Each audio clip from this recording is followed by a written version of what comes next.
काय रे ए चिमुरड्या उंदरा, काय चाललंय तुझं?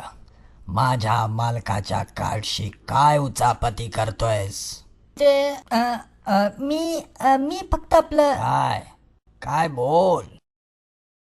मी मिरीसाठी एक छोटासा चीज केक मागवत होतो. आज त्याचा वाढदिवस आहे ना. Cheese cake?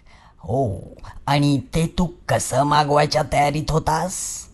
मी ते आपलं या क्रेडिट कार्डनं एक छोटासा चीज केकच मागवत होतो आणि तोही स्वस्तातला.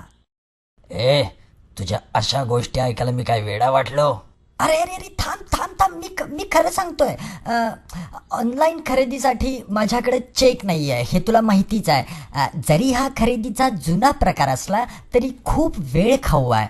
सुरुवातीला मी एक वस्तू निवडणार, मग मेलद्वारे चेक पाठवणार आणि नंतर तो चेक खोटा आहे की नाही हे तपासलं जाणार. आणि हे सगळं व्यवस्थित पार पडलं तरच मला ती वस्तू मिळेल. खूपच वेळ वाया जातो या. मग बघ ना, आणि यात खूप पद्धती आहेत. उदाहरणार्थ डिजिटल कॅश, यामध्ये थर्ड पार्टीचा समावेश होतो. जसं ई कॅश, पेपल यांच्याकडून आपण डिजिटल कॅश घेऊ शकतो, जी की आपल्या रोजच्या वापरातील चलनासारखीच असते. म्हणजे जर मला तुझ्याकडून काही खरेदी करायचं असेल तर अगोदर मी मिरीकडून डिजिटल कॅश घेईन आणि ती वापरेन, आणि नंतर तू मिरीकडून डिजिटल कॅश एक्सचेंज करून वापरातील चलन घेऊ शकतोस. हे तर खूपच किचकट दिसतंय. माहिती आहे मला, म्हणून तर मी त्या क्रेडिट कार्डचा वापर करत होतो. अरे त्यानं कामही खूप लवकर होतात आणि खरेदी तर खूपच आरामात होते. फक्त याचा ऑनलाईन वापर करताना आपल्याला थोडंसं सतर्क राहायला पाहिजे.